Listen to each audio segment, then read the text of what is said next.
નજીક સિંગદાણા મિલમાં મધરાતે તસ્કરોનો હાથફેરો, ડ્રાઈવર મજૂરોના પગાર માટે રાખેલા ₹1.12 લાખ રોકડાની થઈ ચોરી. જૂનાગઢ જિલ્લાના કેશોદ તાલુકાના સોંદરડા નજીક આવેલી હરિપ્રિયા એગ્રી ઇમ્પેક્સ સિંગદાણા મિલમાં મધરાત્રે તસ્કરીની ઘટના સામે આવી છે. અજાણ્યા તસ્કરે ઓફિસનો દરવાજો તેમજ ડ્રોવરનું લોક તોડી ડ્રાઈવર અને મજૂરોના પગાર માટે રાખવામાં આવેલા ₹1,12,300ની રોકડ ચોરી કરી ફરાર થઈ ગયો છે. સમગ્ર ઘટના સીસીટીવી કેમેરામાં કેદ થઈ હોવાનું સામે આવ્યું છે. કેશોદ પોલીસે અજાણ્યા શખ્સ સામે ગુનો નોંધી વધુ તપાસ હાથ ધરી છે. મળતી માહિતી મુજબ કેશોદ તાલુકાના સોંદરડા નજીક આવેલી હરિપ્રિયા એગ્રી ઇમ્પેક્સ સિંગદાણા મિલની ઓફિસમાં મધરાત્રિ દરમિયાન તસ્કરે પ્રવેશ કર્યો હતો. ઓફિસનો મુખ્ય દરવાજો અને ડ્રોવરનું લોક તોડી અંદર રાખવામાં આવેલી ₹1,12,300ની રોકડ રકમની ચોરી કરી હતી. આ રોકડ ડ્રાઈવર અને મજૂરોના પગાર માટે રાખવામાં આવી હોવાનું ફરિયાદમાં જણાવાયું છે. ઘટનાની જાણ થતાં મિલ સંચાલકોમાં દોડધામ મચી ગઈ હતી. ઓફિસમાં લગાવેલા સીસીટીવી કેમેરાની તપાસ કરતા રાત્રે અંદાજે 3 વાગ્યાના સમયે એક અજાણ્યો શખ્સ ઓફિસમાં પ્રવેશતો અને ચોરીને અંજામ આપતો કેમેરામાં કેદ થયો હોવાનું સામે આવ્યું છે.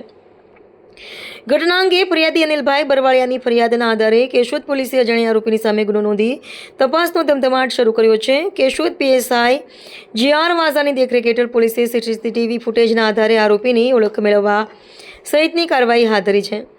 હાલ સમગ્ર ઘટનાને લઈ કેશોદ પોલીસ વિવિધ દિશામાં તપાસ ચલાવી રહી છે અને સીસીટીવીના આધારે તસ્કરને ઝડપવા માટેના પ્રયાસો તેજ કરવામાં આવ્યા છે. હવે જોઈ રહ્યું કે પોલીસ આ ચોરીના ભેદને કેટલા સમયમાં ઉકેલી આરોપીને કાયદાના હવાલે કરે છે. મારું નામ અનિલભાઈ છે. અહીં હરિપ્રિયા એગ્રી ઇમ્પેક્ટ સોંદરડા બાયપાસ ઉપર છે. આપણી સિંગદાણાની ફેક્ટરી છે. ત્યાં અમારે સોમવારના 27 તારીખે રાતના 9 વાગ્યે અમે અહીંથી ફેક્ટરીથી ઘરે જવા રવાના થઈ ગયા. પછી ટૂંકમાં અહીંયા અમારી ઓફિસની તે દિવસે અમારે મગફળીની અત્યારે સરકારી ખરીદી ચાલુ છે એટલે ઘણી ગાડીઓ તે દિવસે સોમવારના દિવસે આવેલી હતી. એટલે 9 વાગ્યા અરસા અમે ઘરે જવા નીકળી ગયા. પછી અમારા જે મેનેજર છે જસ્મીનભાઈ એ અહીંયા અરસામાં હાજર હતા. 10 વાગ્યા સુધી એ હાજર હતા. 10 વાગે એ ફેક્ટરીની ઓફિસ બંધ કરીને ઘરે જવા નીકળી ગયા. વહેલી સવારે અમારો સ્ટાફ જે કંઈ અહીંયા રહે છે એને સવારે 8:30 વાગે ઓફિસ ઓપન કરી ત્યારે જાણવા મળ્યું કે આની અંદર કોઈ ચોરી થયેલી છે એવું એને લાગ્યું. એટલે ત્યાં એને અમને તરત ફોનથી જાણ કરી. તો 8:30 વાગે એ લોકોએ ઓફિસ ખોલી ત્યારે એને લાગ્યું કે ચોરી થયેલી છે, કોઈ આવેલું છે. તો અમે પછી અમને ફોન કરીને જાણ કર્યો એટલે અમે ઘરે હતા.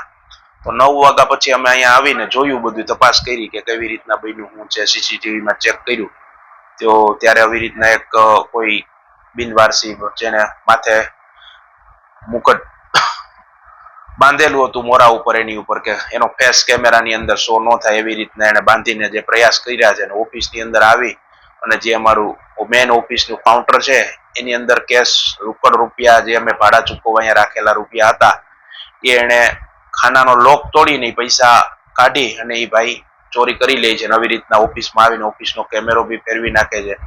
નવી રીતના બુકાનીધારી છે આવી રીતના ચોરી કરી છે. અને સોમવારના રાતના 2:45 આ રાતના ચોરીનો બનાવ બન્યો છે, જે અમે સીસીટીવીમાં જોઈને બધું અમે ખ્યાલ આવ્યો. પછી અમે કેશોદ પોલીસ સ્ટેશનમાં જઈને વાત કરી તો એ લોકોએ આવીને તપાસ કરીને એ લોકોએ એફઆઈઆર કરેલ છે. એ વ્યક્તિ તો અંદર એક જ વ્યક્તિ આવે છે, પછી બહાર કઈ વ્યક્તિઓ ઊભી હોય તો અમને જાણ છે નહીં. અંદર એક વ્યક્તિ આવીને ચોરી કરે છે એવું સીસીટીવીમાં આવે છે. અમારે ટૂંકમાં જે કઈ ભાડા ચૂકવવાના હતા 1 લાખ રૂપિયા ઉપર રોકડ ભાડાની પડેલી હતી.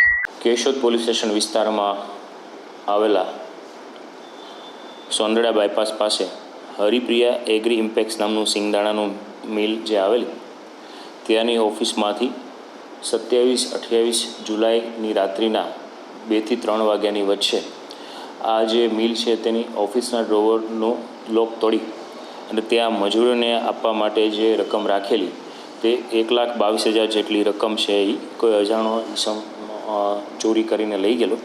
આ બાબતે આ મિલના માલિક ફરિયાદી અનિલભાઈ વિઠ્ઠલભાઈ બરવાડિયાએ કેશોદ પોલીસ સ્ટેશનમાં ગઈકાલે છે ગુનો દાખલ કરાવેલો છે. આ ઉપરાંત ઘટના સ્થળે જે સીસીટીવી ઉપલબ્ધ છે તેમાં પણ આ સમયગાળા દરમિયાન એક અજાણ્યો શખ્સ છે એ જતો દેખાય છે. આ બાબતે BNSની સેક્શન મુજબ ગુનો દાખલ કરી હાલ કેશોદ પોલીસ સ્ટેશન દ્વારા આ આરોપીને ટ્રેસ કરવા માટેના છે એ તપાસ હાથ ધરવામાં આવેલી છે અને આગળની કાર્યવાહી થયેલ છે. રકમ કેટલી હતી? આ ગુનાને રકમ 1,12,000 રૂપિયા જેવી રકમની એક કેશ જે પડી હતી તેમની ચોરી કરે છે. એમાં કોઈ આરોપી શંકાસ્પદ છે અને પોલીસના જે ટેકનિકલ સર્વેલન્સ સીસીટીવીમાં પણ એનો ફેસ ક્લિયર દેખાય છે. આ ઉપરાંત ટેકનિકલ સર્વેલન્સના આધારે આરોપી સુધી પહોંચવા માટે છે એ પ્રયત્ન હાથ ધરેલા છે.